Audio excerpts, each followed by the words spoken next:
Committee on committee. Oh, Elaine. Yes. Elaine's got. Chunky cannot be here. Tuesday. Oh, there's Elaine. And also Scott. Guys, this is Scott. Scott will teach it Oh, too. you're there. Okay, Scott. And Ray, I know he's in California on sabbatic. Hopefully he will be back. Okay, and then budget. Okay, and Fine is on sabbatic. Someone needs to click that. Who is on that you? Okay. Good afternoon, everyone. It's 1 o'clock. I would like to call the EC meeting to order. Roll call. Amy Bro here, and Yusuf Farhan is on sabbatical. Yeah. Michael Eichholz. Yes. And my face is so Yeah. bad. I know Scott Gilbert I saw, and Elaine. Hello. And Tina I saw, Sung Lee, She excused absent. She couldn't be here. Patrick McGrath. So the name's okay, Yeah. and Lee Maxwell. I've seen him now. Oh, yeah. And Bethany Rader, Joseph, Julie Tate, and that's all I have on this list. Okay, good. Thank you. So we're going to review and approve the minutes on December 1st. So any correction? Elaine just wrote something in the chat, so I don't know who's monitoring. I got you. Oh, okay. Yeah, could you open the chat? Because it's gonna be hard for us to read it here. I can't read that far back. Just open it, put it Oh. on the side. I think if you click chat on the bottom. Yeah. There. Perfect. You need to go back up, I think, and hit the, maybe. Let me screw it up too, try.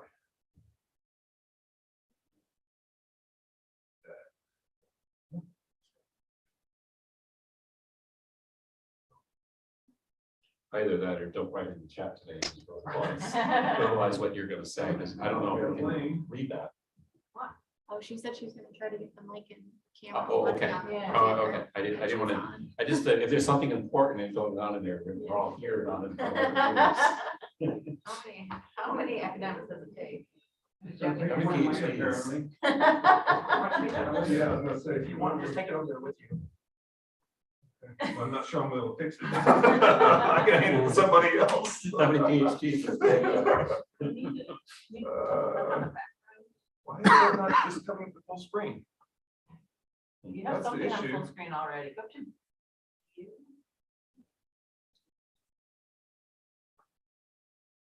view. Oh, there we go. Yeah, that's what she's at. There we All go. right, now let me get down here in the chat.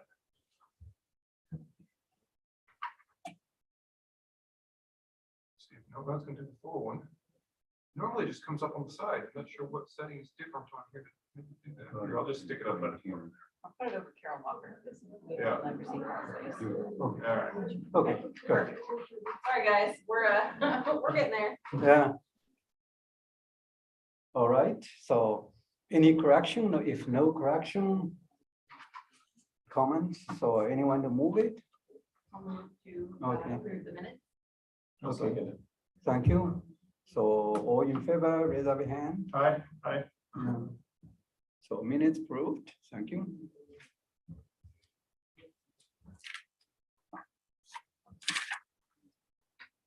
Okay, report number 3 on the item number 4. Good afternoon, everyone. As you know, our November issues of faculty senator updates and FIY newsletter went out to all the faculty members by the end of November.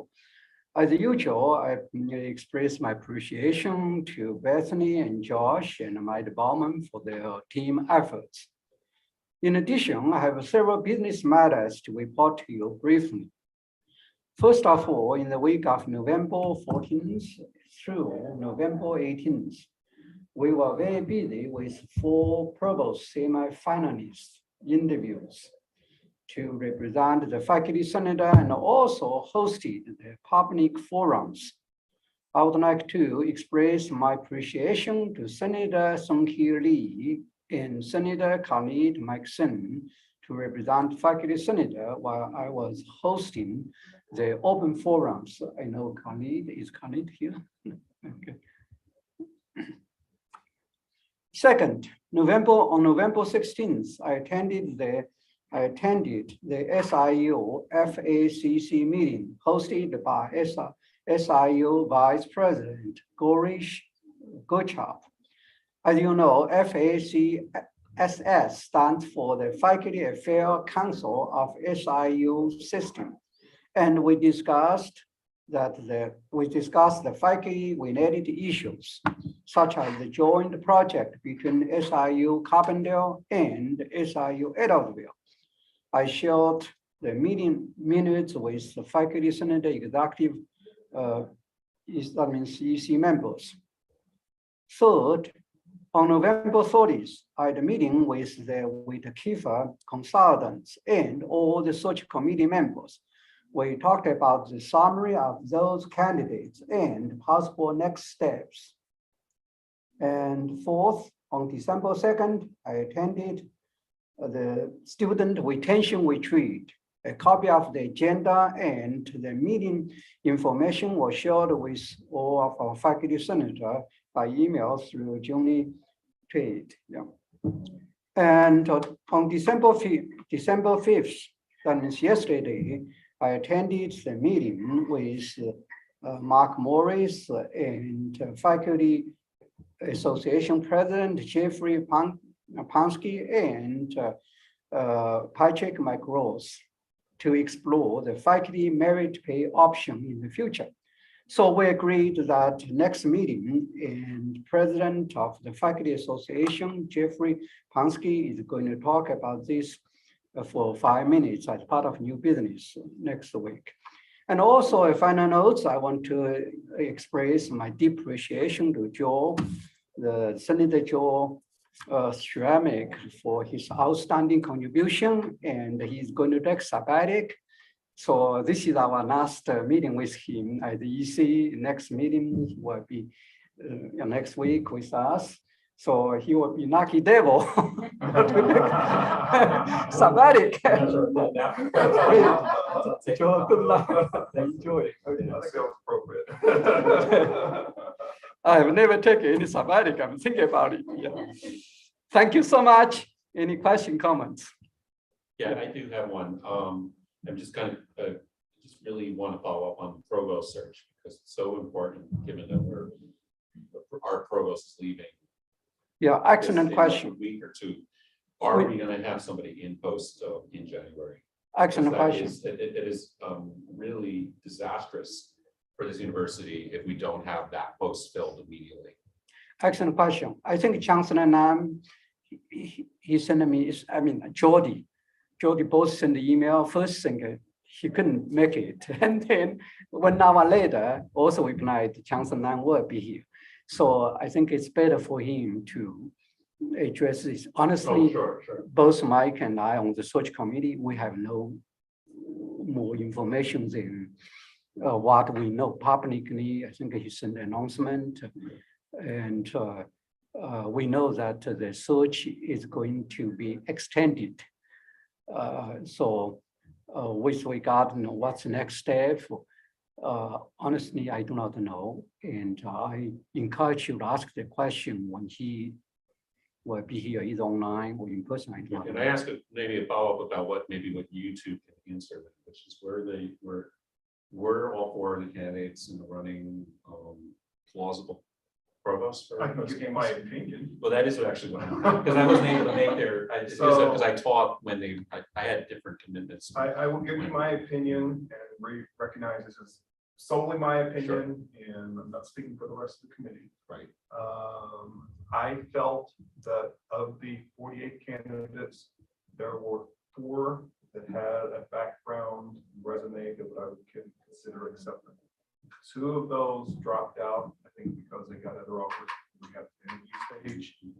1 of those individuals did not make it to the interview stage. So in my own opinion, So there's only one. there was only 1 candidate of that 4 that I felt had the background that I was expecting for that position. Right. There was one candidate that I felt had the background, but obviously I was of the minority opinion because that person didn't make it past the state. Mike and I on the same page. Same page. Yeah, I mean, and you've been here on campus even longer. than I have. 21 years. You know, I've been here going into my 16th year now.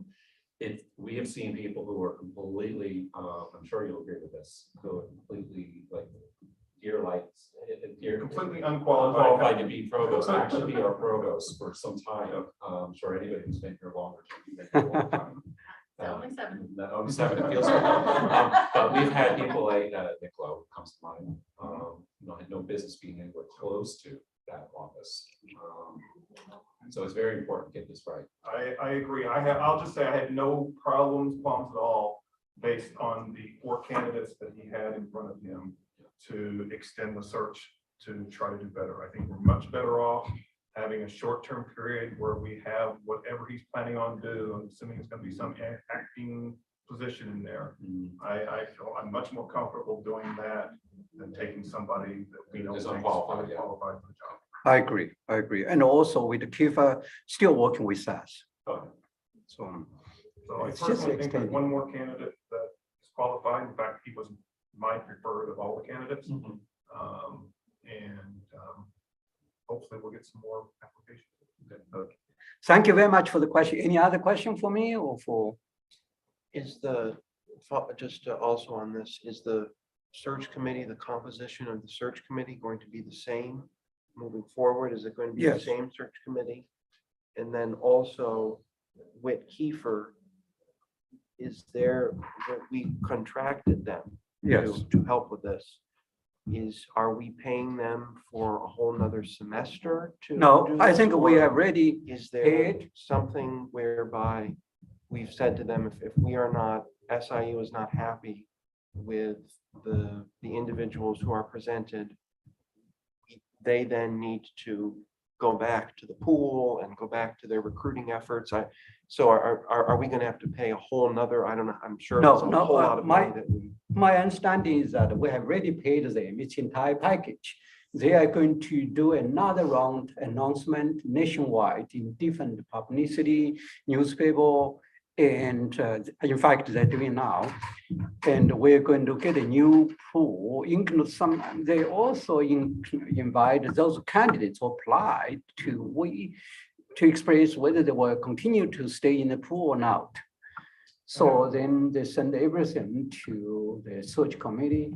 I haven't seen this specific contract, but in the past ones that I have seen, the search firm is required to fulfill the search to the acceptance of the, so in our case, SIU's completion.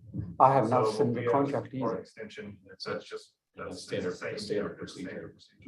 And you had the faculty senator, you can request the chancellor to. Yeah, I will ask him that. And I, just as a commentary, I do worry about the proliferation of interim positions on this campus. And my only concern is that we'll get an interim provost, and then that interim provost will be the front runner to become the provost. I've seen it before on this campus. We've seen that play out a lot of times. Elaine, it's not working.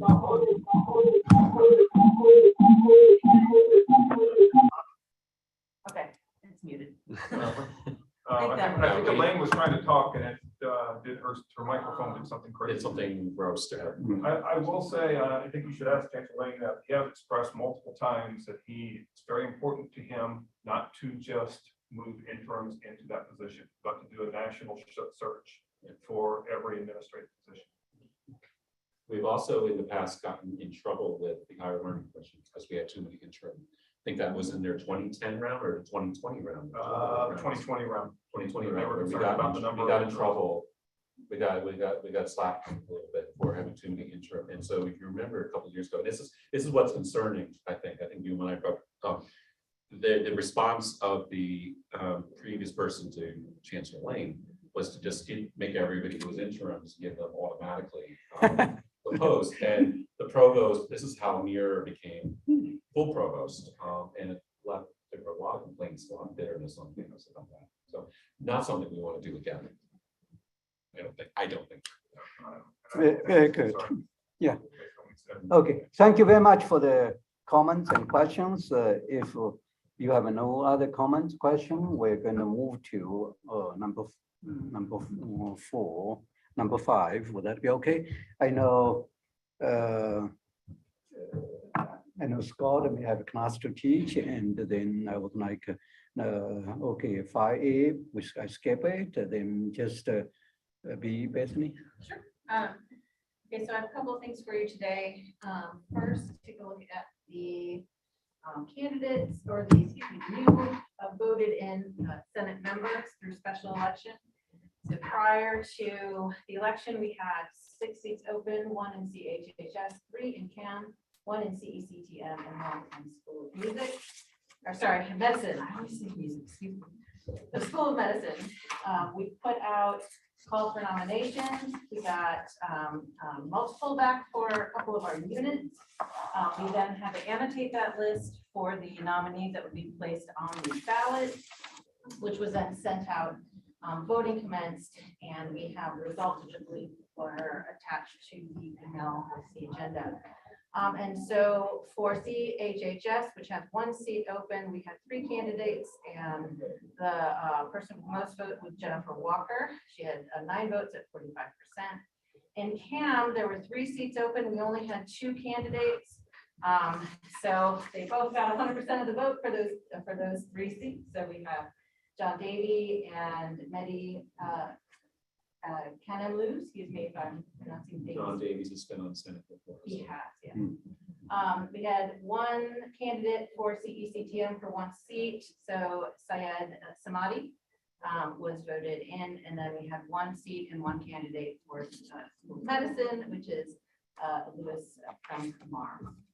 So these are our 5 new senators. That means we still have a seat in CAM open, and then of course we will have half of Joe's tenure for this year in Senate as well. It's only a 1 semester seat, so I don't know who's going to be going for that, but.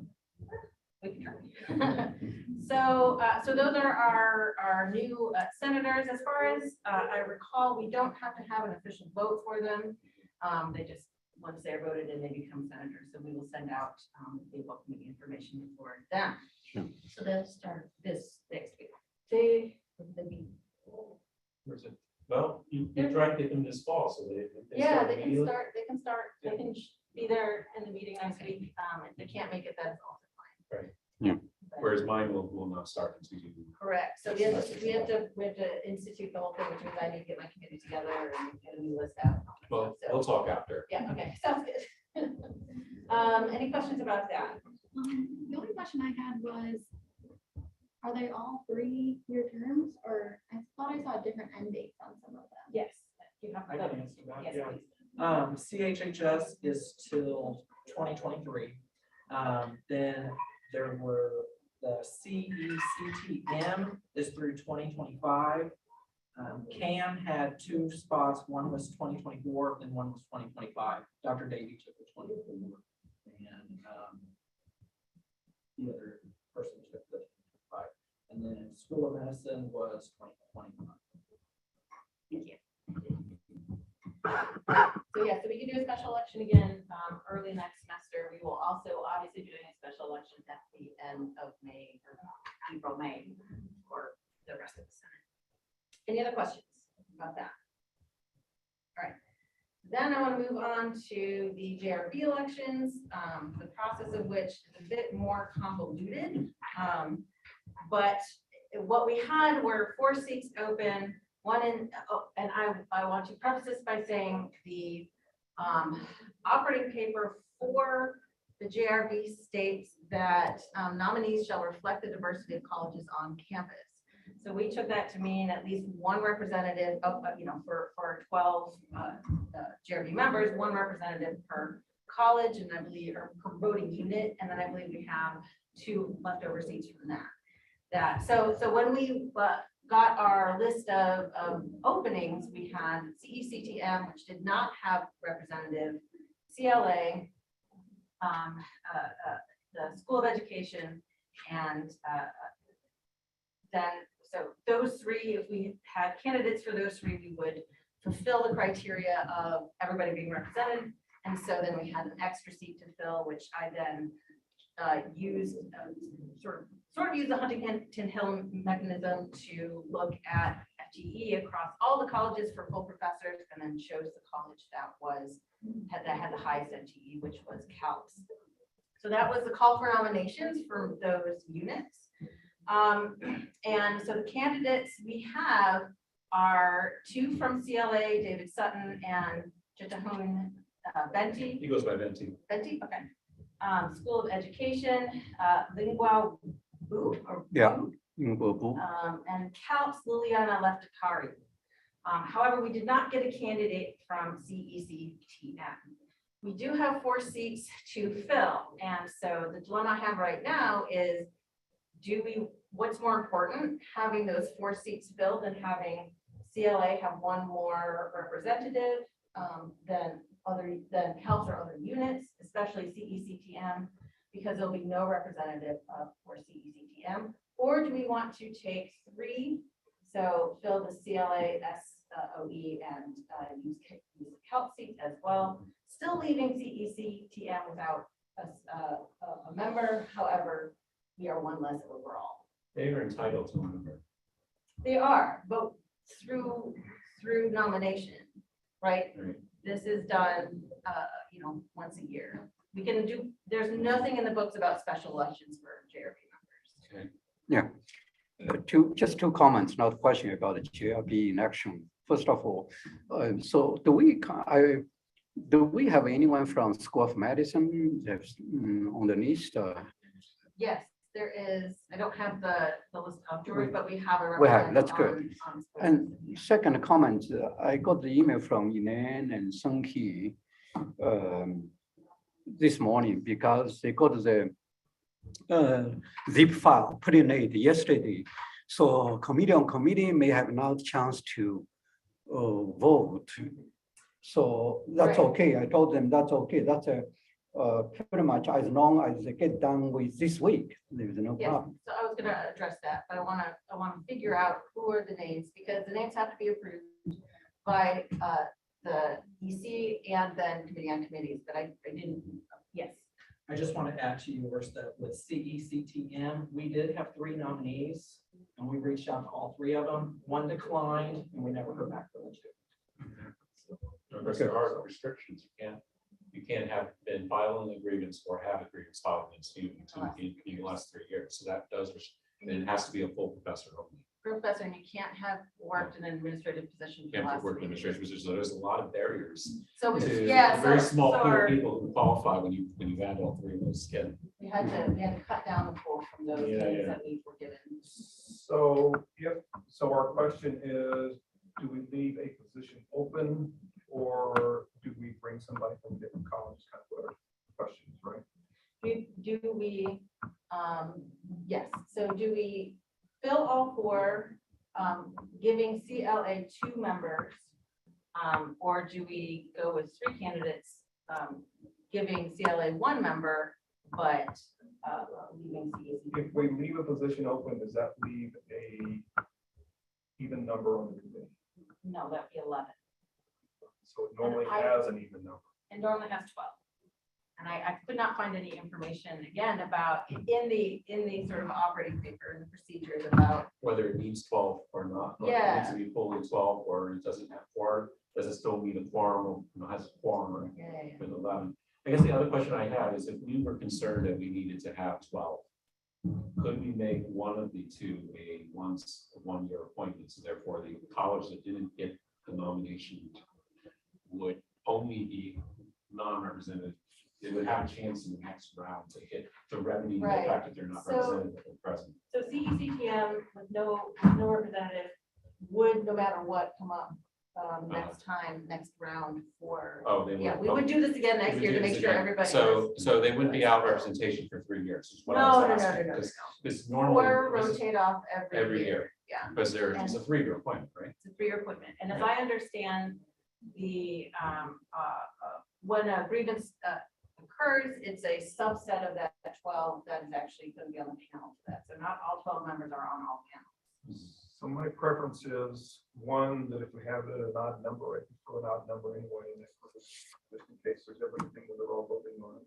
Two, that if we leave it empty, that just means that one college is not represented, not that one college is represented and another college is kind of represented. So I see that's the lesser of two evils, basically.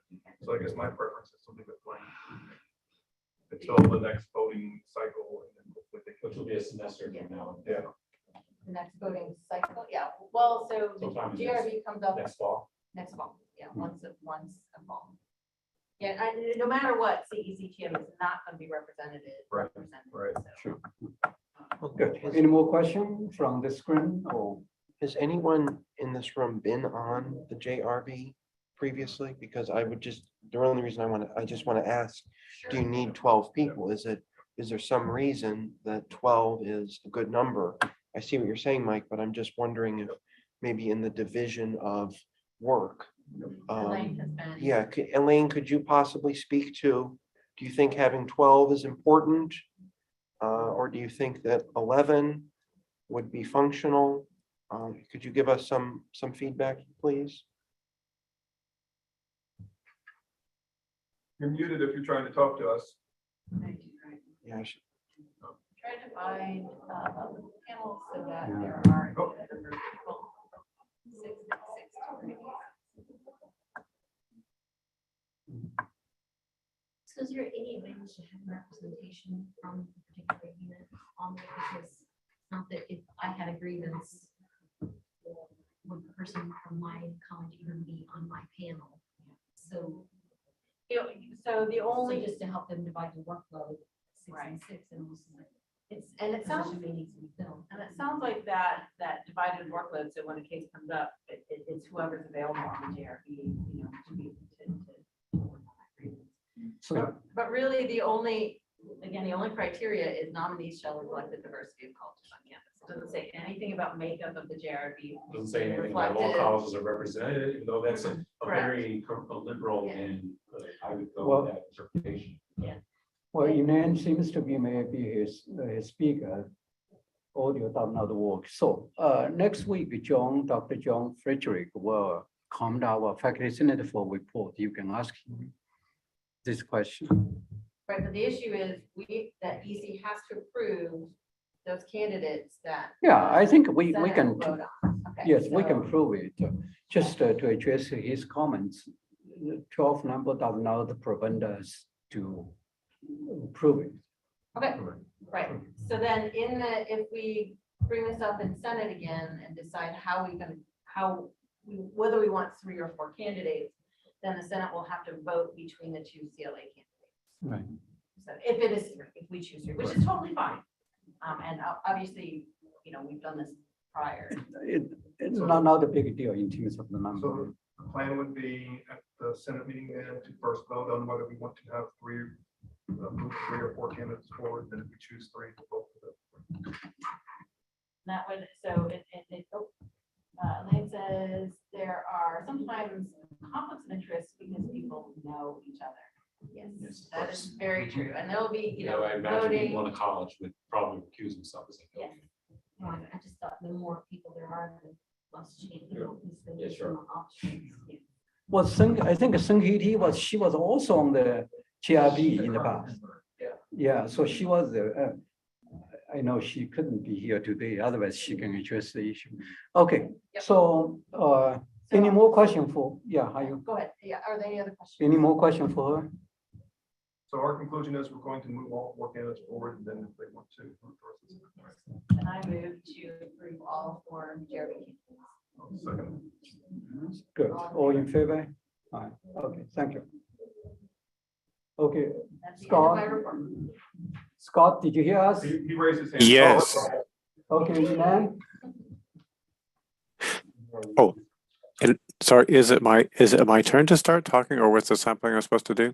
Okay, Nan, okay, No, sure. we're waiting for Elaine's vote. We got it now. Yeah, she voted, she Well, voted. and then it is your turn, Scott, because you're next on the agenda, and I know you have a class to go to. Okay, good. Terrific. I wish I were there with you in the real room with real people. I do teach it too, so I thought I'm in Fanner Hall. This might be just a little more efficient. I don't think I had any new news, but then I think I'm feeling like Billie Eilish apparently suffers from imposter syndrome, and on this committee as a co-chair, I'm certainly still feeling that way because if I've missed something, I looked at some emails like from our faculty association. I didn't get an email loop, so if I'm supposed to be looped in and I'm instead straggling, my apologies. But I don't think I had. I was aware of any kind of new news for our committee. We had a couple of things come up. Hopefully, got shared briefly at the past meeting of the Faculty Senate in November on proposed travel funding for faculty by our Vice Chancellor for Research, as well as kind of a discussion of the Faculty Wellness Survey that had come out of the Faculty Advisory Council. And I had to break out and to go to class a bit early for our last Faculty Senate meeting. I did kind of I forwarded those notes to the rest of my committee members, so I'm hoping perhaps those things got mentioned at the last meeting. If they didn't at all, and that doesn't ring a bell in any way, maybe that's something I could have Arash or myself address for our upcoming meeting. Scott, I do have a question to ask you with regard to the work done by the Faculty Status Welfare Committee. Remember last year, the previous Scott and also Jennifer Sherry, they worked on Dr. Min-Jin Xiao's case. I ask you and Arash to follow up. Have you contact with this professor in terms of his status and welfare? I did message Arash. Arash, he has been on sabbatical, and so I didn't get a response on that one yet. So that probably means that I need to go to repeat and go back to that one as well. So that that is something you asked us to kind of do on the as an additional thing. So I'll follow up with Arash to see if he might. He's at a conference right now as well. But if maybe if he's not available, I could go ahead and do that this week. Good, thank you. There was one additional thing I thought to be proactive in some way. A very, very small matter probably, and maybe not even necessarily relevant. If not, apologies. It was just based on my kind of experience doing our training this fall with our different trainings that are required, one of which is the harassment and discrimination training that hopefully we all have completed by now. And it just struck me as I was completing it, and by the way, I think it's just an excellent, very comprehensive, very detailed set of trainings. But as I did it this year, it occurred to me that I saw the same actors last year, and I just was wondering if, in fact, it was the exact identical, more or less, identical training. And if it were, in terms of faculty kind of welfare, if we were to do the same training every year, it struck me that maybe we would get ultimately some concerns by faculty because we wouldn't ask our students to take the same courses every year and never graduate. So I did reach out to our committee that is the Office of Equity and Compliance, and just kind of shared, what were the plans for next year. And so I thought I would then mention they replied and said that they're not sure for next year whether they'll have maybe the identical training or maybe something different. I guess they're changing vendors, or a vendor has bought out the current one that provides that content. So my thought was, that may be worth considering like an update of content. I think we do that with our ethics one. I've noticed sometimes say, well, they'll mix it up. But to ask, I think, to me, if we forced our faculty and staff to take this very same, 2 or 3 hour training every year, that to me, that struck me as a potential concern. And so I explored it. Thank you. Thank you. Any question, comments? Yeah, just for a follow-up comment on the issue of training. I think feedback on these trainings really does seem to move the needle. There was one year I remember the ethics training that one year was very off-putting. It was several years back. It had nothing to do with the university. It had all to do with civil service jobs. I see something nodding their head. It had nothing to do with anything I would ever run into as a faculty member as possibly an ethical question. And I remember getting a little upset at it. I wrote a very long feedback paragraph. And I'm not saying my paragraph made a difference at all, probably didn't, but in the next several years, it does seem like the content changed. There is, however, something that I find to be a little bit worrisome, and this happened to my unit this fall. We were brought into the export control training rigmarole, for lack of a better word. And we asked from my department chair on down, my director on down, so how did we get on this list? Historians are not usually thought of being people that would be, have espionage secrets that like divulged to China, Russia, Iran, whatever. And so there seems to be in the SIU systems office, so the impression I got is that they're so concerned about ever getting dinged by any federal government agency that their response is just due to training. Whereas I think from our perspectives, faculty, don't waste our time if it's not relevant to, if it's not actually, if we're in a low concern, if we're in a low band rather than high band. So I don't know how we push back against that, if we push back against that, maybe we just let it go, but it did seem a little annoying that a lot of us had to spend a Wednesday afternoon on this training, which made no sense for us to do.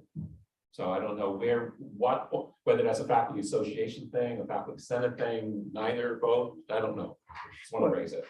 I think Joe raised a very good point. I know psychology invited the experts to our unit, so it's kind of mixed message. On the one hand, some of them doing some sensitive research in the brain, neurology, medicine, which is relevant. On the other hand, some of them do soft science. Right. So maybe it's a little bit irrelevant.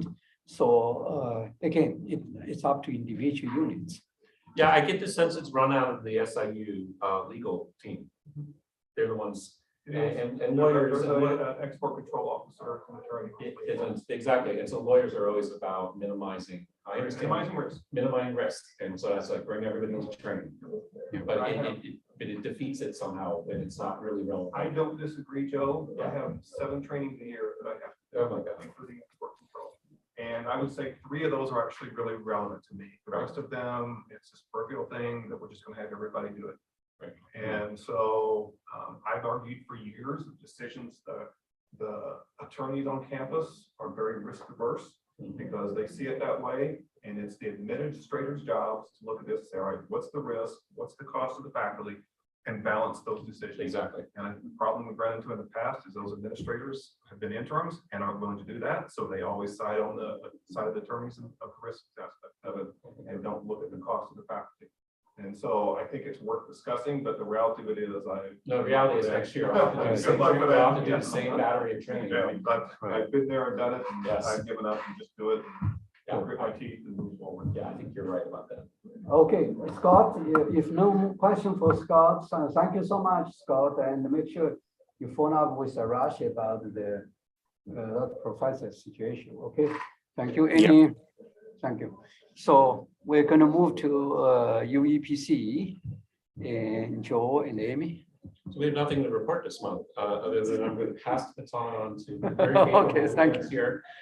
Amy was co-chair last year, so she knows and would probably have been this semester where you're not defending your dissertation. Yeah. So she knows the drill very well.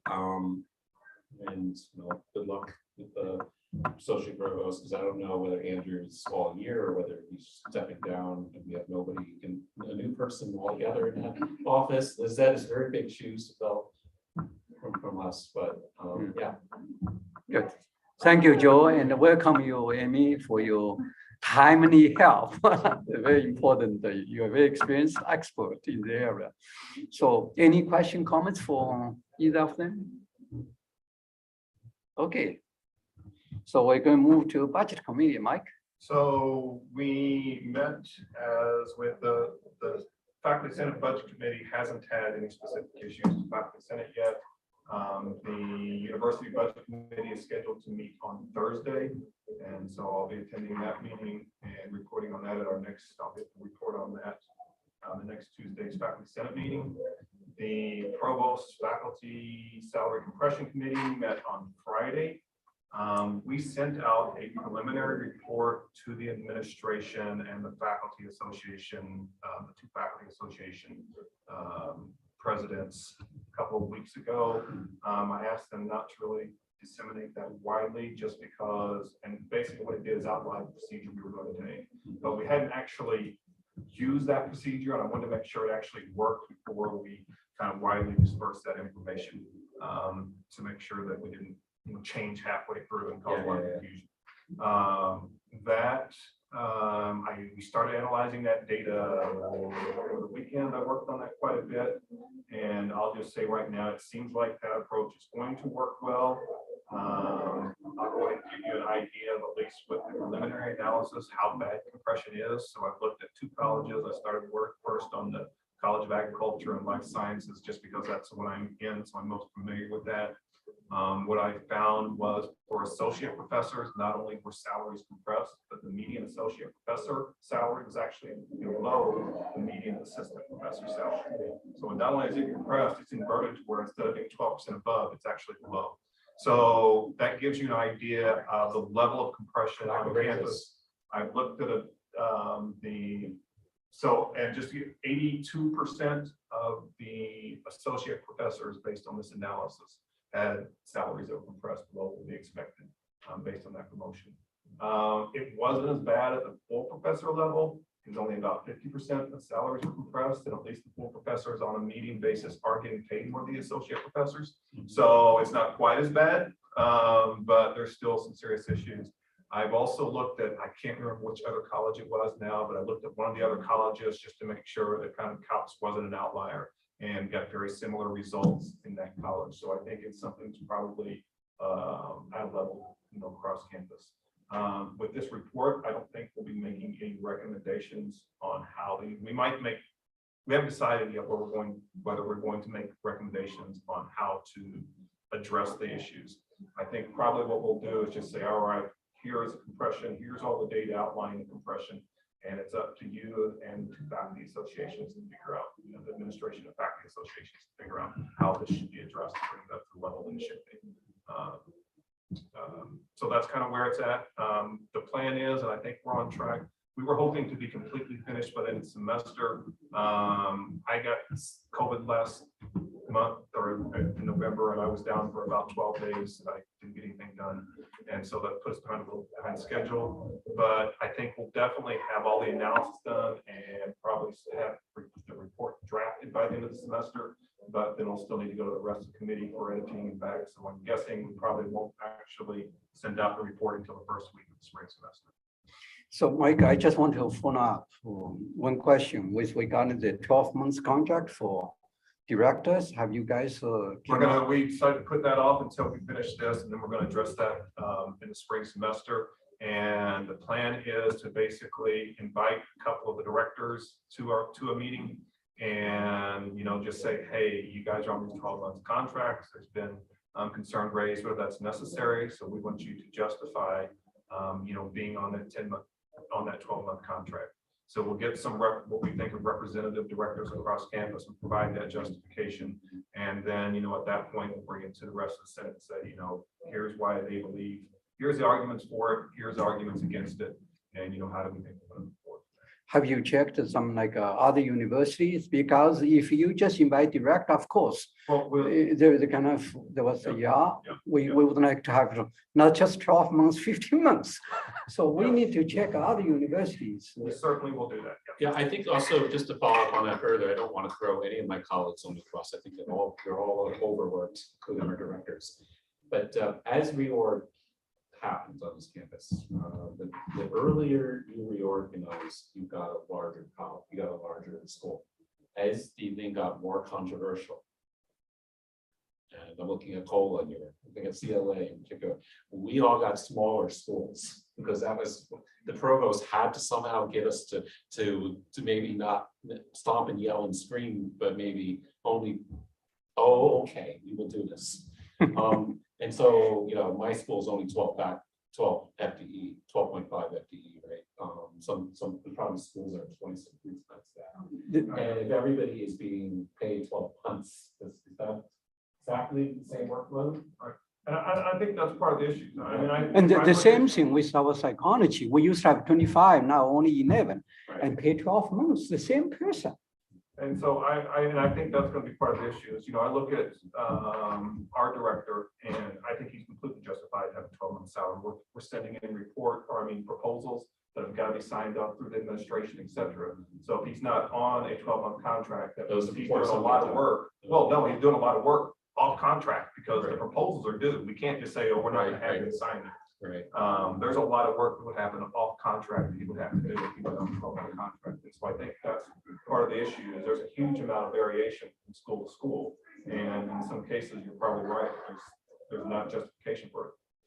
What we did elsewhere at Minnesota State University, even though it's 10 months, not even 11 months, and chairs pretty much expect to teach 1 or 2 courses in the summer, and then they earn some money, and then still keep. Yeah, it not to, cry over spoiled milk. I mean, we did warn the administration in real time as reorg was going on.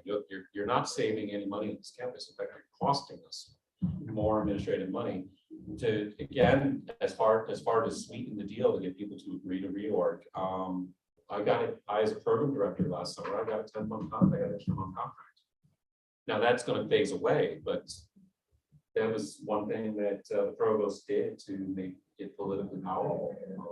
This was just to give everybody extra month contracts. Sure. But is that in the best interest of the university when we're still struggling with enrollment, when our revenue's been uncertain? I don't know. So we'll definitely put something together, the pros and cons basically. Good. And provide that report, but we're tied up with the other stuff right now, and that was priority to get that done first. Thank you. Thank you. Any more questions before we move to committee on committee? I know Inez. She sent hers by chat. If someone wants to scroll up, I'll read it out loud. Okay. So it's in the So record. Inan is call my phone, speakerphone. Oh, okay.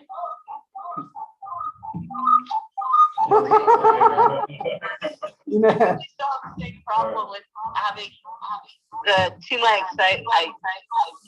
Let me see if I can get this. So I wrote my report in the I think chat. we're gonna feedback loop. We're gonna feedback loop. They take your All phone of the away. mics. That's probably what it is right there. Okay. Is this okay? Can you, actually she stopped. Yeah, why don't we We'll read just it? read Maybe it. we can read it. We'll just read it. Okay, Yeah. now, Oh, here you go. this time, The Committee on Committee has approved Dr. Raymond Narag Justice and Public Safety to be representative to the Traffic and Public Safety Committee. Dr. James Conder has been approved for the Graduate Appeals Committee. We also approved 3 additional committee members for the Ad Hoc Committee for the U.S. World News Report Committee to replace Joe Shremmett and 2 other people who left the committee. Candidates were Susan Howell, Adam Roloff, and I believe that's supposed to be Vilsa Kajuka.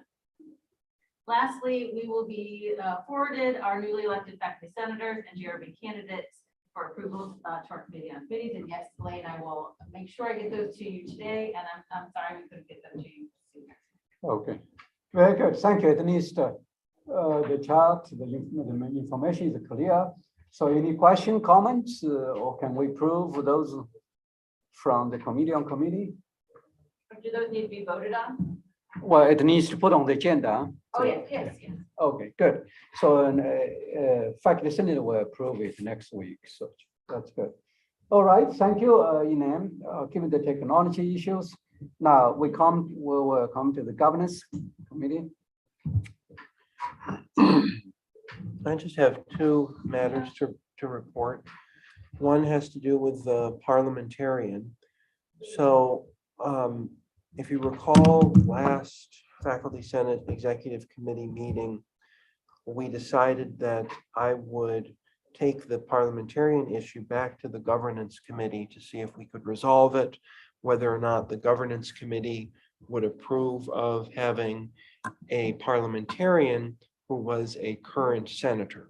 So I emailed the governance committee. I asked for feedback about this, and I received two responses. One response was favorable. The individual felt that we should elect a parliamentarian who was a current faculty senate member, and that this should be forwarded to the entire faculty senate for consideration and discussion. And then I received one response that was against this. And the argument was that if we elect a parliamentarian who is a current faculty senator, this will create a conflict of interest. So we're sort of back to the same situation that we had about a year ago. So I don't feel that, I have, just looking at it, the governance committee, it's 50% one way and 50% the other way. So I'm not really sure how to proceed. I suppose my inclination, and I would like your feedback on this, would be just to discuss it in the faculty senate and see if maybe somebody can be persuaded, the individuals either be persuaded for this or against this, and then take it back to the governance committee.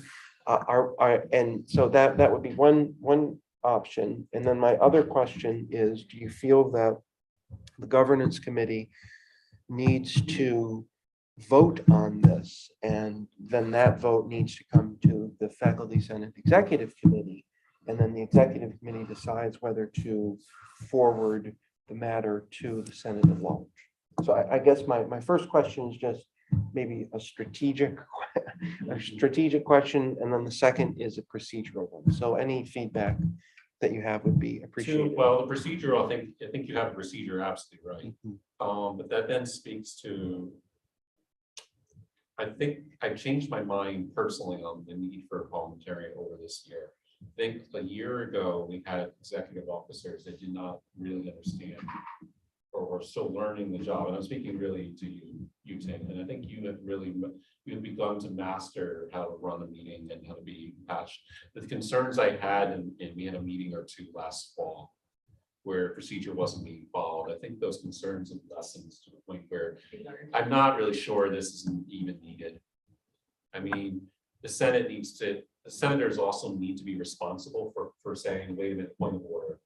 So we all are custodians of the bylaws, not just one person.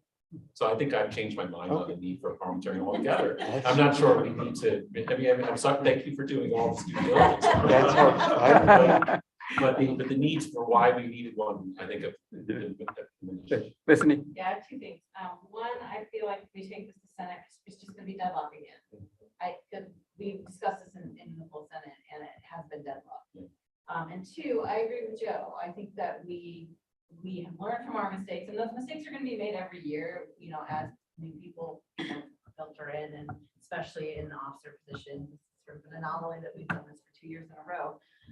But what might be useful instead of a parliamentarian is just like a quick, half an hour YouTube video on these are the basics of Robert's rules that every new senator has to watch, or a list of things that they're supposed to read and sign. Part of the like a orientation. syllabus, right? I think that is a great idea. So when I was on graduate council, the chair is given a gavel and Robert's Rules of Order.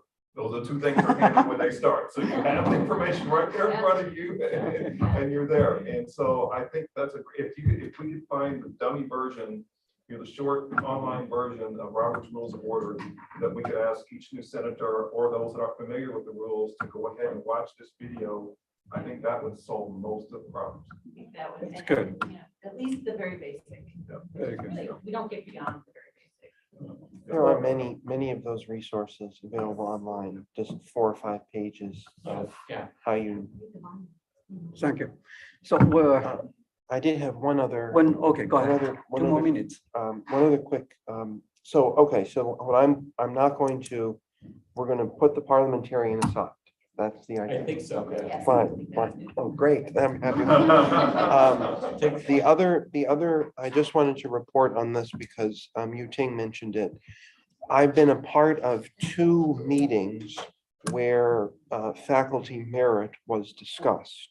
The first one I went to was as a proxy for Yu Ting, and that was with the chancellor and a few other individuals, where it was really just I reported on this at last Senate meeting, was really just a preliminary meeting about, I really think the chancellor was just trying to get a sense of the merit procedures on this campus.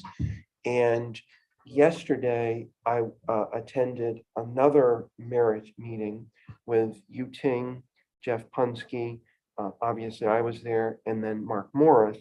And this was basically because, if you recall at the last Senate meeting, Jeff Punske was concerned about that at the initial meeting, perhaps there were matters that were discussed that are sort of the purview of the faculty association, meaning matters about merit that really involve contractual issues.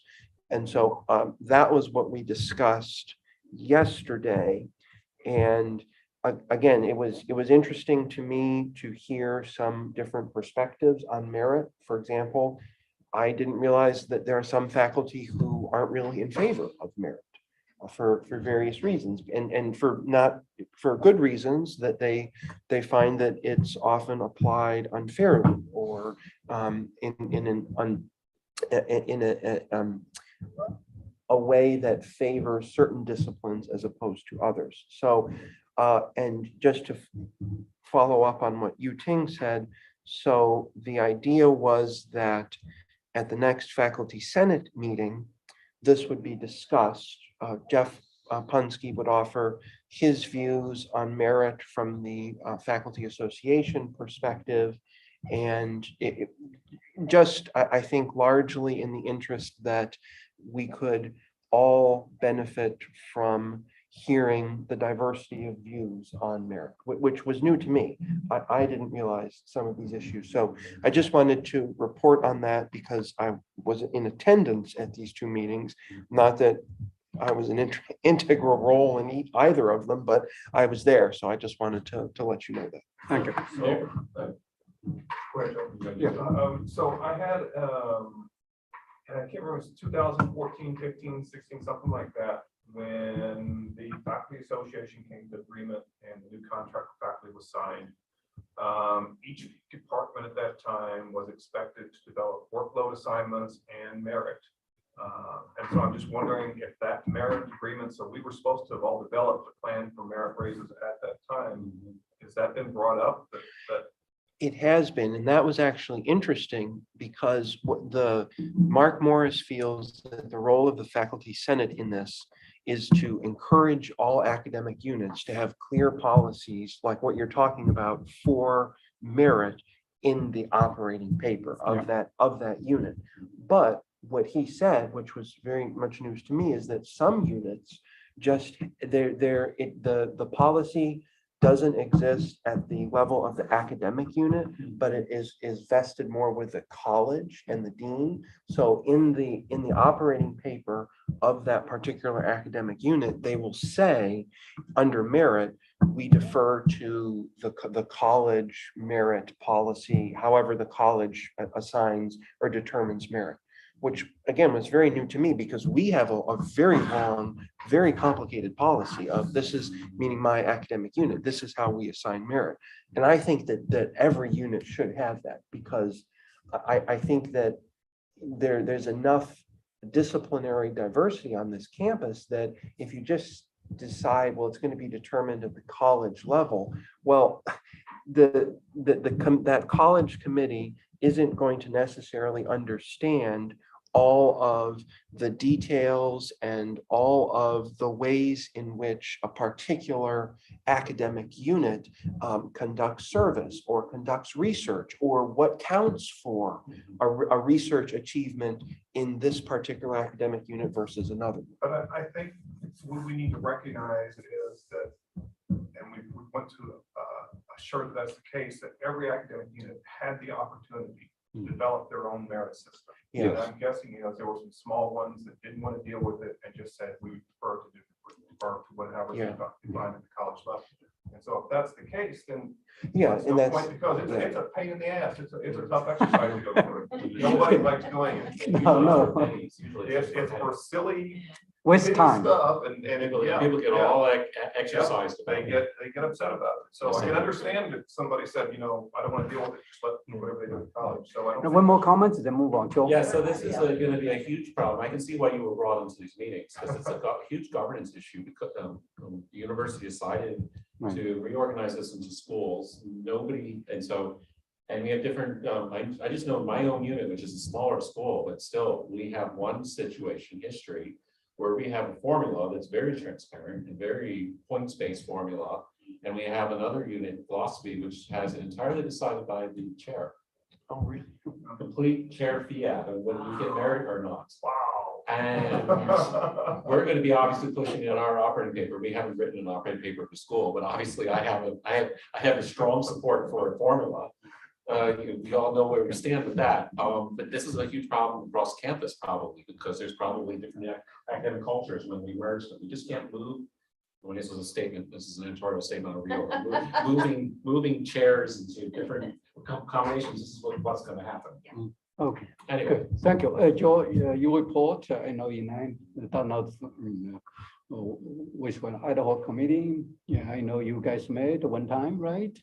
so I did defer to Elaine on this. Elaine is going to take over running this committee because she's already asked. I guess Elaine and Michael will be co-chairs, but that's up to your. Sure, it's up to we you will and work everybody somehow. on that committee. Good. We haven't really done much this fall, other than just kind of try to get a meeting, but we all have conflicting days in the week, and we couldn't get a time to meet. So hopefully that will Good. clear. You will be able to do that in the spring. Good. Well, Elaine thank you. said we've set up a master file in OneDrive so that Joe can transition his materials in the accessible spot while he's on spec. Yeah. Just wanted to make sure that was on. Oh, Yeah, there's the one common drive, yes, folder, yes. Well, the new business, 2 guests will be invited. Pardon me? I have old business really quickly. You have one old business? One old business, that's all right. Yeah. So room for full Senate meeting. So we have 2 options. We have this room and we have what, 150 in 150, 160, and SSB. SSB. This room? Or this room. So I feel like this is too This is too small. small. Yeah. I wanted to see what. Right, potential yeah. would be, and so if we all Spread. do that, then we will go with the 150. Okay. Let's go to the student service. That's a room for 50 or 60. 150. Yes, yeah, it's where we used to be. Yeah, So, where we used okay. to be. I Make will sure the make that's system- On the agenda. Microphone technology will be working. Yep. Good. Thank you, the old business. Okay. Now, 2 guests will be invited to speak to the faculty senate. I will put it in before our report, and then I will put Jeffrey Pansky as part of new business next week. So now we have Chancellor Nan and Provost Kumaraja here. Chancellor Nan, can you hear us? I can hear you. How's everybody doing? Good. Very good. Okay. So could you Hello. give us a brief update, then we have a question for you? Yeah, sure. Well, it's good to see everybody. Can't believe it's already December. And that I think on record is probably the fastest semester I've been a part of. I don't know why this was so fast. I hope you feel the same way. You're probably thinking, what is he talking about fast? But it's been very productive, very busy semester, a lot of work that's being done. Really update for me, just two items, not a lot of items. I always want to start with enrollment. Feeling really good about where we are. We're 39 weeks away. So that's really early. So I don't always feel that great until we get to be about a week away. So we've got a lot of work to do, but a lot of efforts underway with recruiters. We're finally getting some folks in areas where we lost some regional recruiters in Chicago and St. Louis, and they're on board now, met with each of them. They're actually here working. And I think we're going to do some really good things with yielding some of those students. Spring will be dedicated solely to yielding those students coming in the door. So at least those that have filled out the applications. We've had an increase in interest from those who have submitted the Chancellor Scholarship. Those numbers have gone up considerably in terms of students who are interested. Our opportunity there is, we only have 30 spaces for Chancellor Scholars. So we're going to really try and yield more from those who did not get the Chancellor Scholar and work with University Excellence and some other internal scholarship awards to help that out, to save some of those students from going somewhere else. And that's really what we're going to be focused in on here with that particular group of students. And so a lot of work being done there with packaging. Our financial aid folks are trying to package early and make sure students know about what their awards look like. So really glad to see that going well. You know, our recruitment retreat that we had a few weeks back, I think that's giving us a lot of energy in terms of what we need to do to keep the fire burning on this recruitment piece. So people are focused, they're looking at their targets, you know, that they set during that retreat and even before the retreat to try and hit those targets. We just wrapped up our retention retreat that I thought went really well. Got a lot of good feedback from folks who attended that, where we're able to really finally dig in with data. I think it's one of the first times we all sat as a group and really combed through some retention data, and some of it was good, some of it was ugly. But, you know, we at least got a chance to look at it from 30,000 feet. You know, in that meeting, we were focused on our fall to spring, fall to fall, our progression rates, our graduation rates from 4-year, 6-year, all the way back, dating back to 2016, to look at the 6-year rate in 2018, to look at the 4-year rate. So the data that we're able to pull hopefully was helpful. We also looked at it by college in terms of where people are with their retention by college.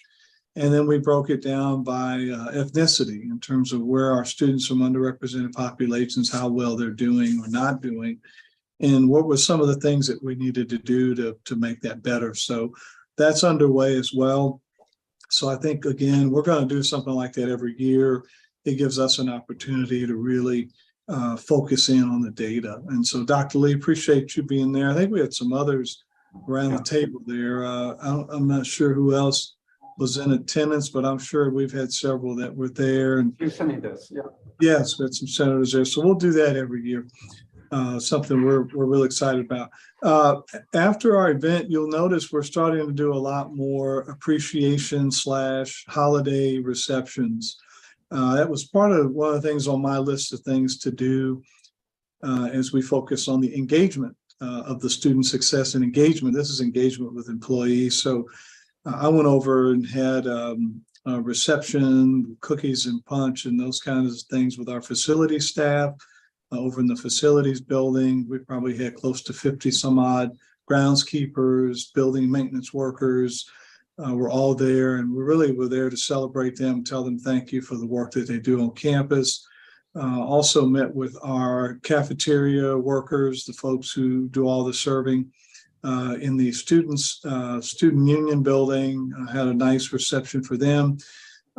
We are having, I think either this week or next week, we're having a reception where we want faculty and staff to come over to Anthony Hall in our suite and have time to relax a little bit and have coffee and you know, just to kind of get you ready for finals, but to have you over here and to make sure you know you're welcome. We're also having our students over during the final exam week or during our finals week, and so they'll come over and hopefully get a chance to relax a little bit. Part of this, again, is just trying to thank and acknowledge the folks that are working hard, and it's nothing more than that. But it's something now without having all the COVID and everything else. We would have done this 2 years ago, but it's something I've always done wherever I've been. But it's something we'll continue to do. And those of you that were probably over at the International Lounge, you saw us there just welcoming folks in and making sure that this was before the award ceremony the other day. But I thought that went over really well. I think people appreciated seeing the leadership team out there, and obviously a lot of discussions about what was happening in their world. So we'll continue to do things like that.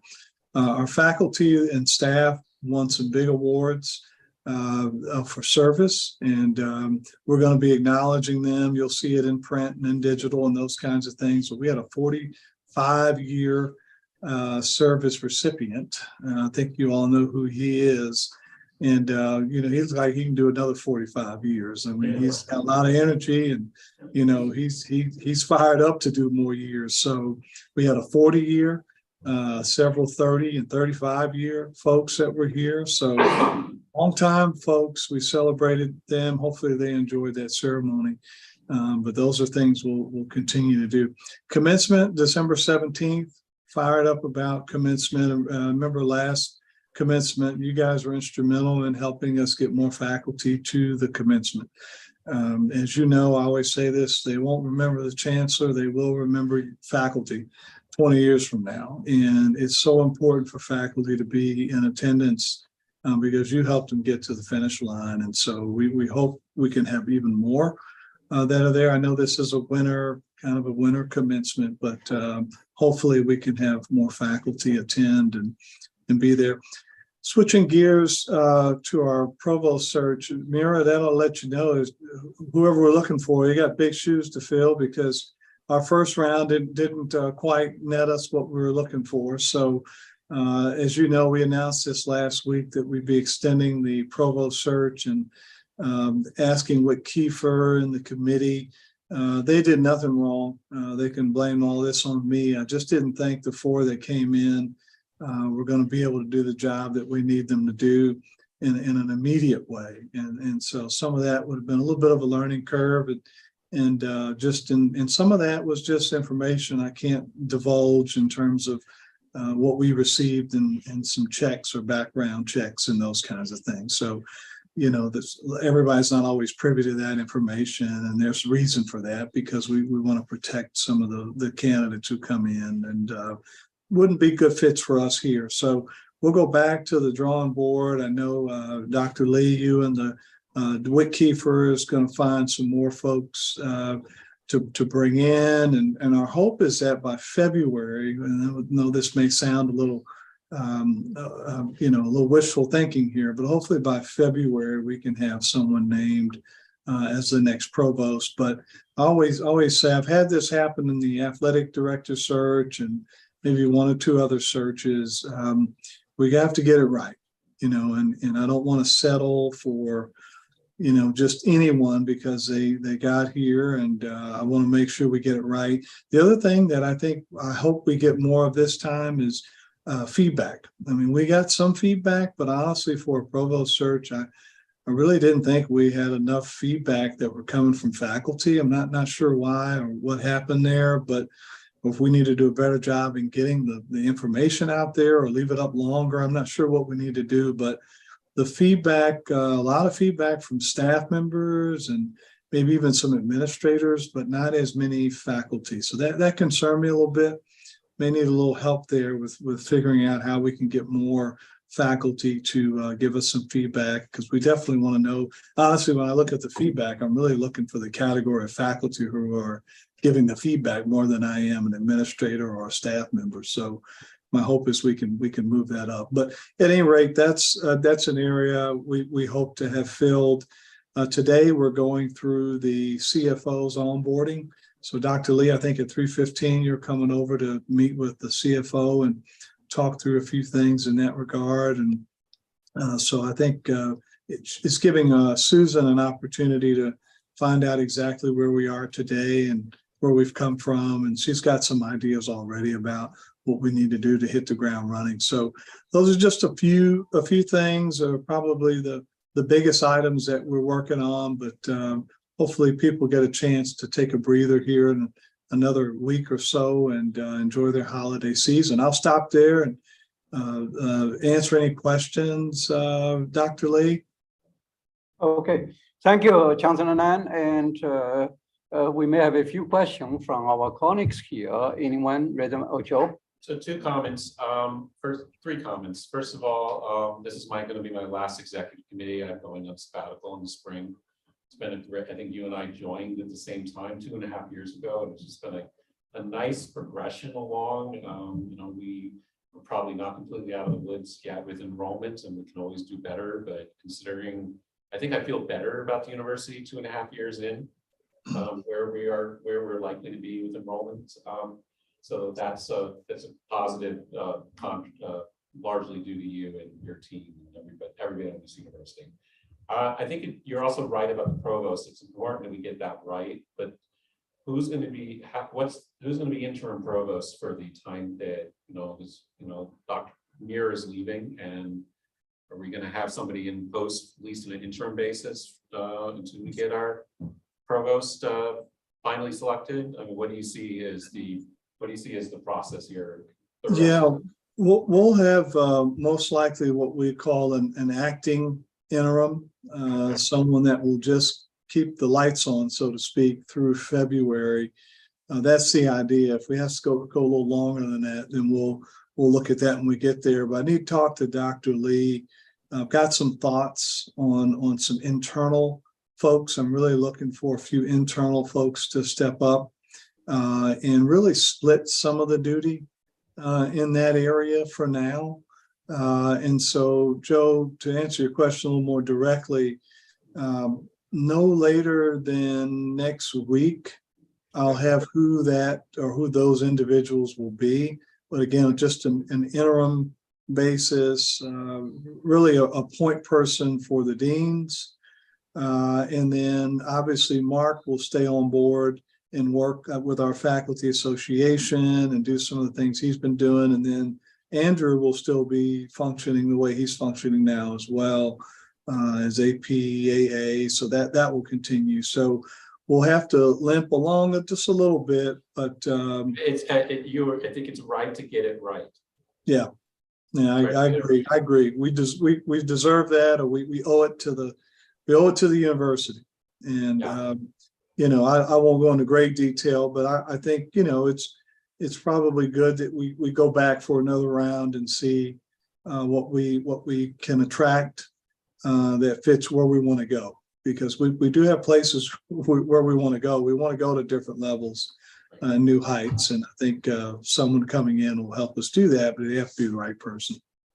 So really quickly, just so I don't take up too much of the time, my comment to your point about you wish there was more faculty feedback on the provost search is I might suggest, if you haven't thought of this already, of having a panel meeting of members of the faculty senate. There might be like 3 or 4 of us invited to that with the candidates. Wow. So each of us could, and then we would write up. I did this last year for Wendo's position when you were searching for Wendo 2 years. I was part of a panel of 4 that provided written feedback. We met for an hour on Zoom with all the candidates for enrollment management. So that's a process that works. You will guarantee you'll at least get 3 or 4 providing you feedback, because that would be part of the job description of being on that panel.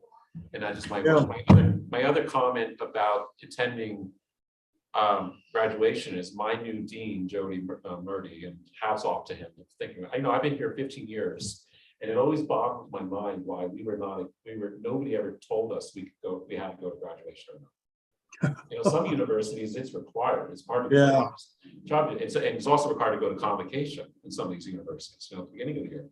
And so Jody told the directors of each of the 6 schools in College of Arts, half of your faculty have to attend fall, the other half have to attend spring. No wiggle room, ifs, ands, or buts. It's expected.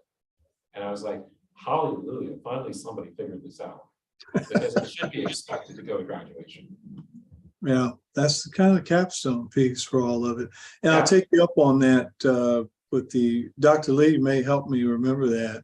I'm totally open to that if we want to have that special meeting time there for faculty senate for that group. I'm open to that.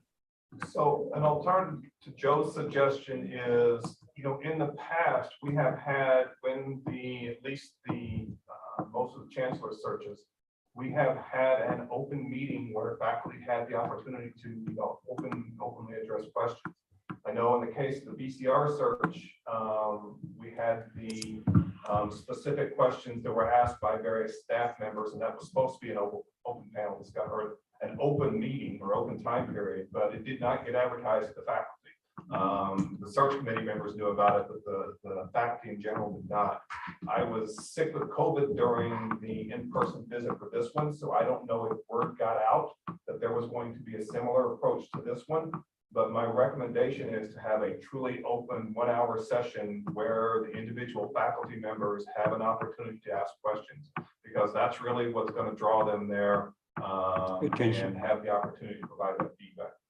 I agree. I think it's good to arrange one session for faculty, between faculty and the candidates. I know the schedule this time was kind of hectic.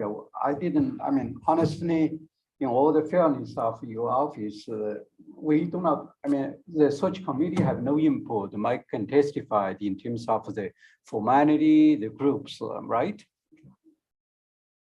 Yeah, Mm. there was no involvement from the search committee, for that final. And I think some of us on the search committee were a little frustrated by that. Well, I'm glad we're doing it over. So yeah, let's just, I hate to say that, but let's do it. Let's do it over and do it the right way. Yeah, I'm wide open to that. Dr. Lee, just when you are in there on this round, let's just make sure we make that happen. Sure.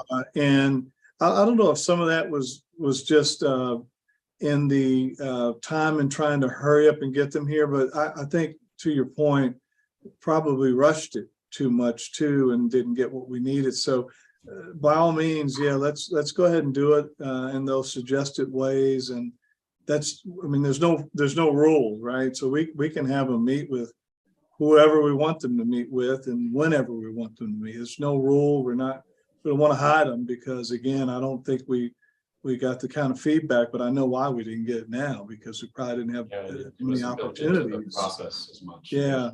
Yeah, let's change it. Let's change it up and make it better. Any more question for Chancellor? I just have a couple of comments / questions.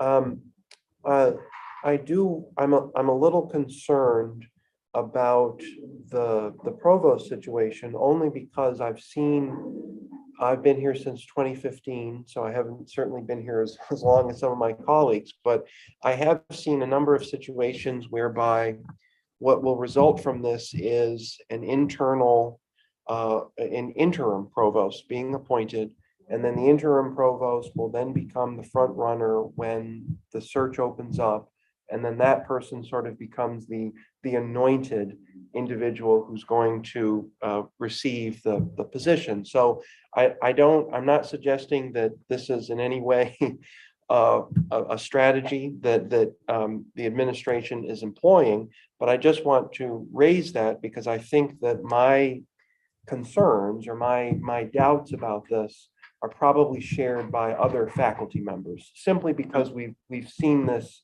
happen before where an interim's appointed, and then, as I said, that interim then becomes the permanent individual.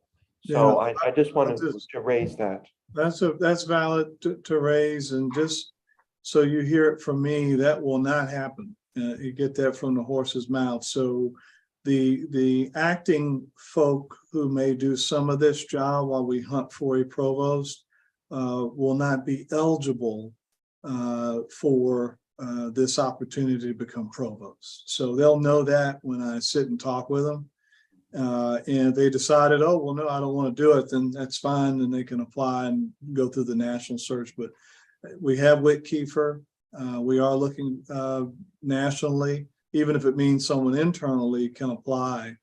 But we're not going to have the acting person. That's why we're pretty big on using the term acting in this case. And believe it or not, there is a difference with just interim and then an acting interim. The acting is more just, yeah, it's very different. And so that's why we're going with that angle versus sort of our traditional interim title. Because you're right, that does kind of give sense that, oh, that person could be permanent. And, so yeah, you heard that from me. You can share that too, by the way, with anyone who may be inquiring. And they have to take my word for it, but I promise you, I won't go back on that word there. And just a quick follow-up. In terms of contractually with Whit Kiefer, will this be a greater financial charge because we're extending the provost search, or is this a sort of situation where not that they didn't fulfill their responsibilities, but they're going to continue, they're employed until we find the right person, and you don't have to pay them again, I guess is kind of what I'm asking. Yeah, exactly. That's the beauty of it. They have to, they have to go to completion, and that could be a year or 2 or 3, which we would never want to happen. But no, we don't pay them any additional, fee or anything like that. And it's to their advantage to get us to final candidate. because there is some incentive in there where they do get paid. But it's like you don't get paid until you bring it, till you bring us someone. So we're on good footing there with Kiefer. They got to do some work. And, you know, the profile is fine. The way the Wick Kiefer and our committee put it together, they did a great job there. Nothing needs to change there. It's not about that. There just sometimes some things pop up when you have your finalists, you know, they do their due diligence and they start bringing you back information. And, you know, sometimes even if you all love the person, sometimes, you know, there's some barriers to being able to get them here, or things happen. And you know, we just want to be careful of that. But I'm confident, you know, I think they're going to beat the bushes a little harder and look for some candidates that they think will have a good fit and really show well in front of the committee, because the committee has to again give us those names, and we'll see how that goes. You know, I've had several of these throughout my time, and I'll tell you, the ones that I've rushed, I've gotten wrong, and I kicked myself for just sort of settling, and it showed big time. So I'm real paranoid about getting it right. We've had a lot of good hires. Well, I would say we've had some really good hires over the last couple of years that are still here, and they're doing a good job. They understand this culture now, or they're starting to understand it, and they're willing to serve. And, you know, they're really kind of bringing things together in terms of where we want to head in our strategic plan. So we just want to add another person to continue to do that in a very critical spot. Okay. Any more questions, comments? It's almost. Well, thank you so much, Chancellor Nan. And I know we asked all the questions. And now next one, Provost Kumarajo. Good afternoon, everyone. Can you hear me okay? Yes, loud and clear. All right. I'm glad that you discussed the open forum kind of thing for a pro search. Having gone through the searches myself, it was quite common to have that session. And, you know, faculty didn't hold back and ask the question that they had on their mind. So, which is actually a good way of testing a candidate, because as a provost, you have to do that in your sort of role. So it's a good experience for the candidate as well as for the faculty. So I was glad that I had a chance to share my sort of perspective on that. And we would have, in my experience, we had faculty in the room as well as on Zoom. And those who were on Zoom asked the more franker questions because there's less social capital involved in that. In terms of my own sort of updates as the semester sort of winds to an end, these are my typical asks. One is that as we approach finals week, that we request all instructors, which means tenure track, non-tenure track, graduate students who are teaching independently, as well as graduate students who are teaching assistants, to be extra responsive to students' requests and emails and concerns, because it is a very stressful time for both the teachers and the learners. And so just to be a little more intentional and say, okay, I'm going to sort of take a deep breath before I respond to this terse email from a student, and recognize that the student is also likely going through a lot and trying to bring the semester to a closure. So that is entering the finals week and through the finals week, but the week after finals week is also critical, because that's when the students are checking their grades and have issues or questions about their grades. So I think that if we can just sort of remind everyone, a friendly reminder to be extra responsive to students, it'll help to bring the semester to a sort of more fruitful ending. The second request for instructors is grade submission. We have been pretty sort of active about aiming for 100% success in submitting our grades.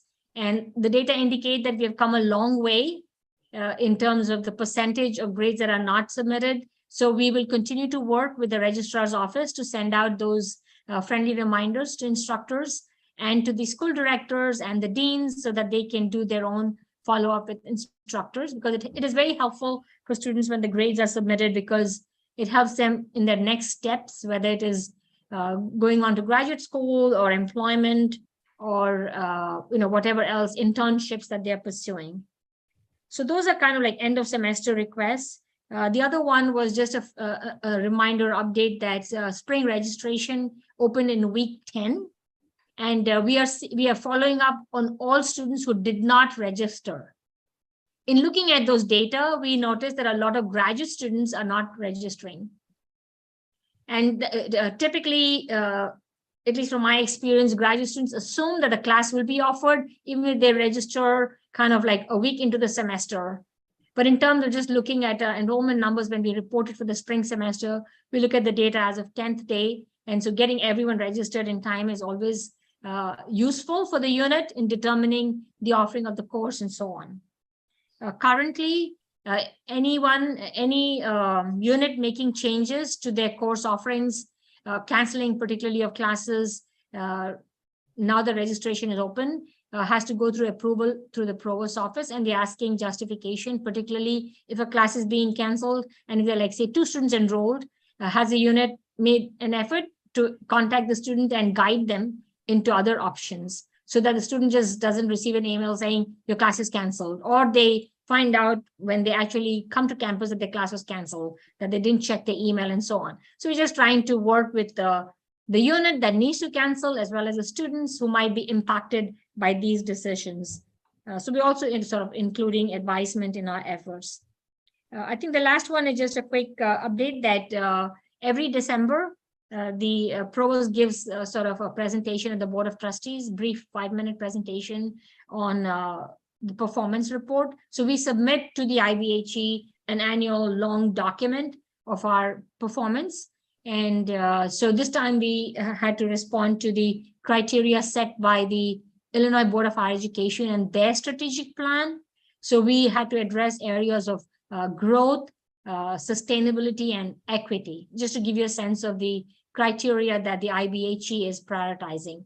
So we presented our report in that format, and the presentation that I made was touching on some of those areas and giving examples. So I pause there and answer any questions that you might have for me.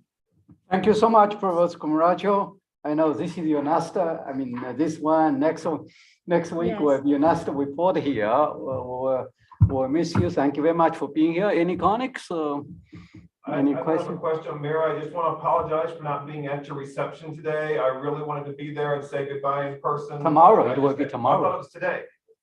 Then it's Wednesday.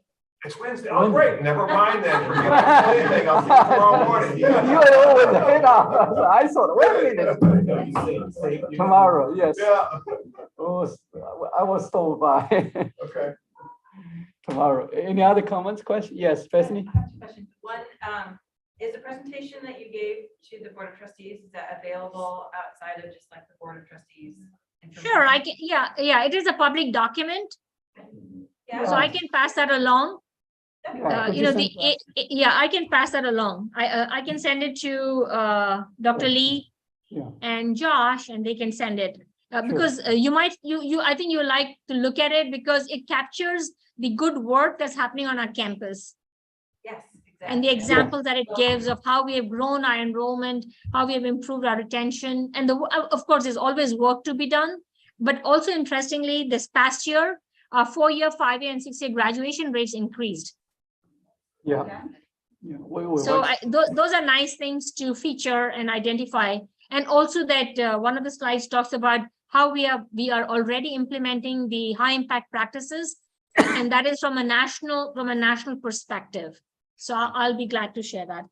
Thank That you. would be lovely. And my second question is more just because I'm curious.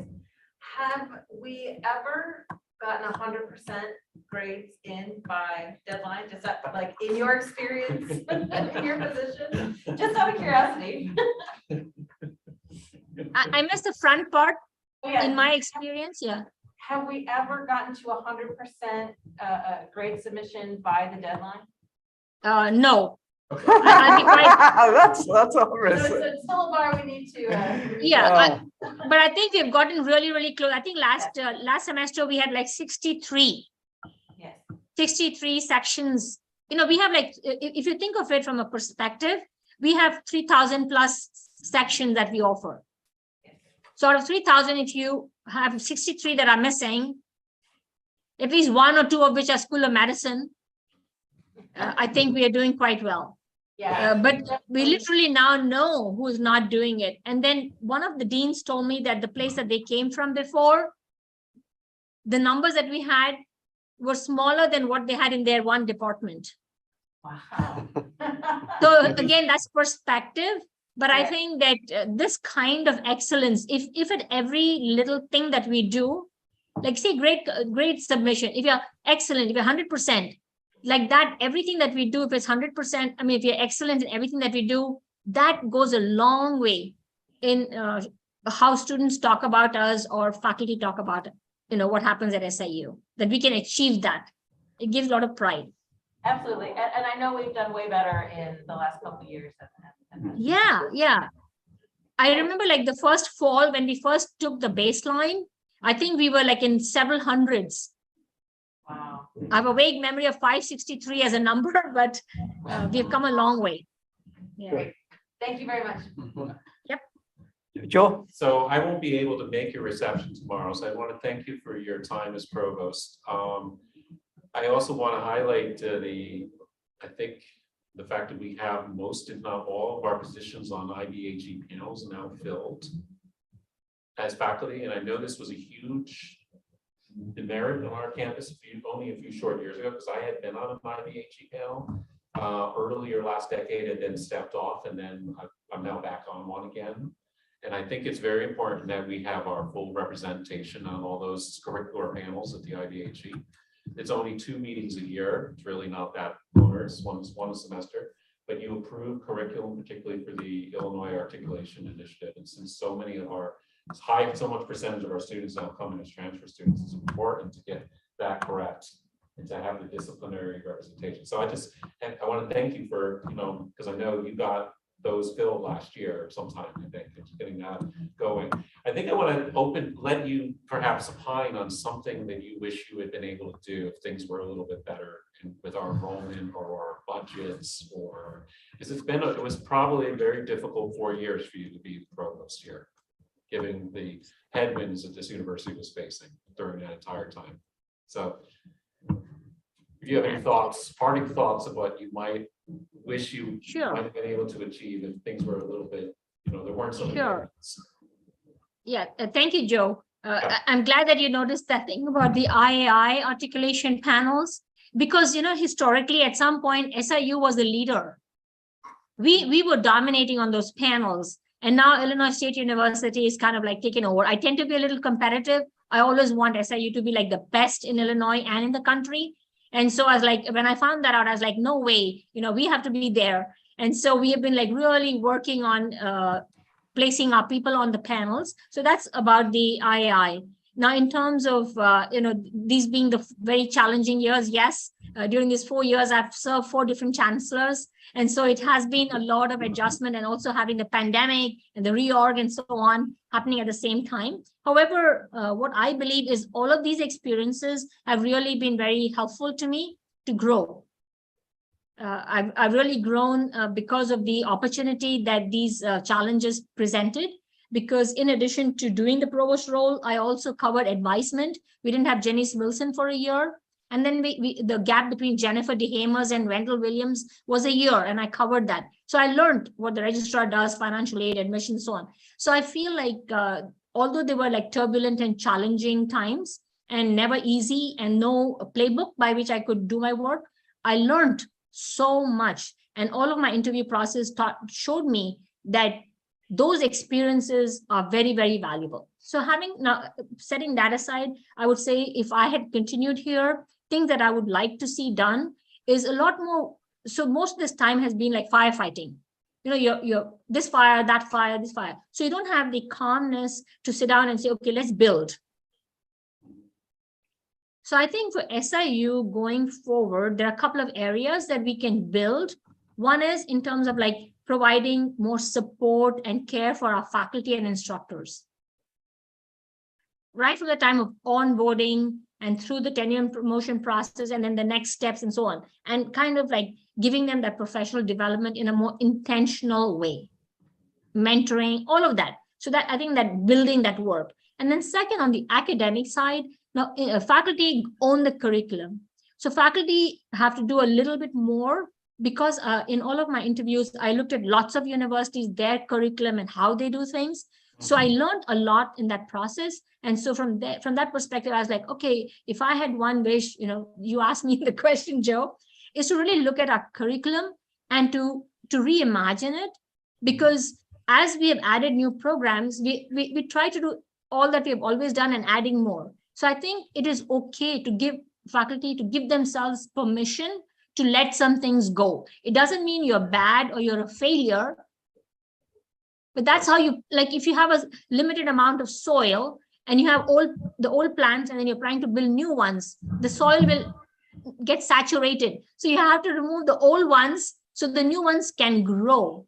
So I think that we have to reimagine that, because disciplines across the nationally, across the country are changing, and we have to keep up. Otherwise, we lose out. And so I think that we have to have the courage to let go some things, and then we can use the energy to do more of what we should be doing. So that would be my thought. If I had stayed, that would something You that I stayed wish as that we pro, could yeah. focus on. Pardon? It's a lot of investment of political capital on the provost office, and so it's very amazing as an idea. I think the faculty on this campus would think, that so much competition about credit hour production and losing or winning that credit hour production, even though we all know the IDHE does not care that much about that. People still have this idea about that. And then I think there's the fear of what happens if we close down programs. Yeah. Jobs are going to be lost, that kind of thing. So I think, but I don't know how we get that on this campus, but that's obviously not my job, because I'm stepping down also as chair. That's somebody else's to try to finagle that. But good idea. Yeah. Yep. Okay. I think, Patrick, you have a question? Yeah, I just had a quick question for you, Provost. And this may have been covered. I had to leave the last faculty senate meeting early, so it could have been discussed, and I apologize if I'm repeating it. This is about the last open house that we had for undergraduate students that was held in the student services building. I wanted to request, if possible, because I believe there's going to be another open house in the spring, if I'm correct. If that open house, if it could be in either the basketball arena, or if it could be in the student, what am I thinking? I think is it the student union? Student center. The student center. Right, Is the that- second floor, right? Yeah, the second floor of the student center. And the only reason I say that is because it was set up in such a way whereby there were some disciplines that were right in the foyer when students walked in. And then there were some disciplines that were on the wing, sort of on the periphery. And I think it was harder for students to know where to go, especially if they were interested in a discipline that was on the margin or the periphery there, just as opposed to having something kind of where everybody's all on the floor and in a circle. I don't know if that's the right description, but if it would be possible for the spring to perhaps consider that. Yeah, thank you, Patrick. I'll bring it up to admissions because they organize it, and I'll let Wendell Williams know. We have 5 open houses every year. Okay. 2 in the fall, 2 in the spring, 1 in the summer. And they have to be planned ahead, and the rooms have to be reserved. So I'll share the feedback that these are the 2 preferred locations. So please plan ahead and get your sort of ducks in a row. Yeah, thank you. I appreciate that. And then I just wanted to join my colleague Joe and wishing you well in your new position. And I just wanted to say that I've been here since 2015, and as you remember, you were the dean in COLA so I remember you back in those days when you were the dean of the College of Liberal Arts, and I certainly haven't always agreed with all of your decisions and all of your policies, but I will say that I have always felt that you are a provost, a highly ethical provost, and a very hardworking provost. So I want to thank you and for your commitment to SIU and wish you well in the future. Thank you very much. I appreciate the feedback and the perspective, because I go about doing my job and try to do it as best as possible. I'm not always sure what people are thinking. So it's always helpful to get feedback, because all of us have blind spots. And so, any information that can correct direction is appreciated. And I am excited to go to a new place and try things, but I also will miss all of you and the entire Siluki family. Thank you. Joe, have one more question, comment? It's just a comment I just thought of when Patrick was asking his question about the open house. Something that's always frustrated me a little bit about open houses is the lack of, how do I phrase this? The lack of thought sometimes put into by the admissions folks who are organizing it about what faculty and programmatic needs are that day. So for example, I don't really know if there's a real solution to this, but it's a problem. Those of us who have degrees in multiple colleges, and when we have students who want to find out about history, but then I also have students that want to find out about history education on that very same morning. And college education is located on the opposite side of the fair where I am. Something like that is a logistical challenge. It's not thought through by admissions, because why would that even be something on our radar screen? They don't understand that. But faculty have to deal with that every day, every week, every month. So is there any way to bring faculty somewhat into the planning process of these? Maybe undergraduate directors, bring them somewhat into the planning process, because we'd be able to troubleshoot that and tell you really want education near liberal arts, because majority of our liberal arts programs also have degrees, blah, blah, blah, blah. Yeah, I can alert, I can bring it to Wendell's attention, and I can just tell you that I hear what you're saying, because in the years that I've been in this office, I worked very hard to bring academic affairs into this collaborative effort. For example, it took me many semesters to tell them, when we had the academic showcase for that 1.5 hours, do not have group tours of the campus, because we lose the audience.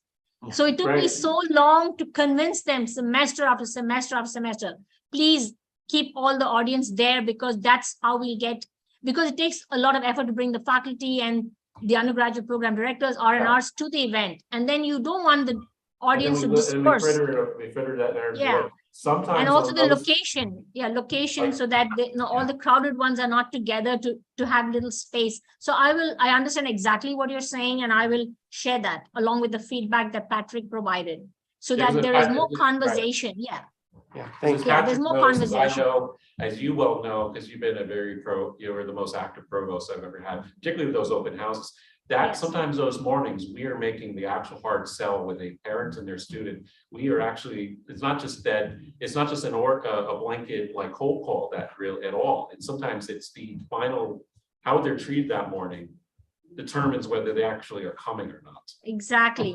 And so it's much more important, much more high stakes than getting it wrong. We need to figure out what's the most optimal way to run this. Yeah, I've really been emphasizing that the student comes here to major in a discipline, not in some like general degree or in admissions. They come here for that. So you have to connect them with their faculty. And it's been like a cultural change on our campus, a shift for faculty to really know about the open houses and attend and come.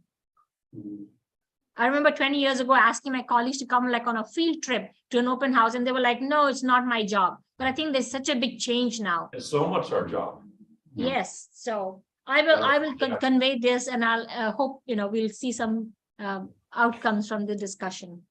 Can we email you in California and tell you if there's a problem? Okay. Thank you so much, Provost Camacho. Thank you, Conix, for your good question and sense of humor. And if you do not have more question, we are about 10 minutes, unless you use this time for jokes, humor. We would like to have a motion to join the meeting. So moved, seconded. Okay, anyone second? Okay, all